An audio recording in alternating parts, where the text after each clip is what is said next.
Sekretaris DPD 1 Partai Golongan Karya Sulawesi Selatan, Andi Marzuki Wadeng, mengaku prihatin dan menyayangkan kejadian yang menimpa kader Golkar di Kabupaten Sinjai yang tersangkut kasus narkoba jenis sabu dan maju sebagai calon legislatif.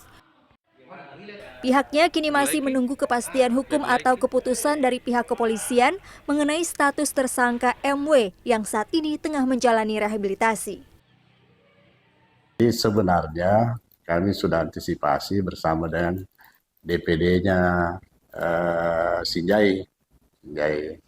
Tapi sampai saat sekarang ini belum ada keputusan bahwa dia bersalah atau dia ditahan atau apa. Ternyata kan tidak. Jadi belum bisa kita berikan suatu sanksi. Apakah sanksi itu pemecatan atau apa, itu belum. Kalau misalnya dia bersalah dan ada keputusan pengadilan, itu otomatis kita siapkan penggantinya. Tapi itu sementara dalam kajian juga. Pihak Komisi Pemilihan Umum Daerah Sinjai juga masih menunggu proses dan keputusan pihak kepolisian mengenai status tersangka. Jika dinyatakan terbukti, maka mekanisme yang dilakukan adalah dikembalikan ke partai untuk kemudian diganti dengan calon legislatif lain. Kalaupun memang ada informasi, ya masyarakat segera melaporkan. Kalau terkait misalnya ada kasus korupsi atau kemudian ada kasus narkoba dan sebagainya, untuk laporan itu kita tindak lanjuti, bawa dalam pembahasan secara internal ke komisioner, lalu kemudian kesimpulan-kesimpulannya itu pertama disampaikan ke partai. Ya.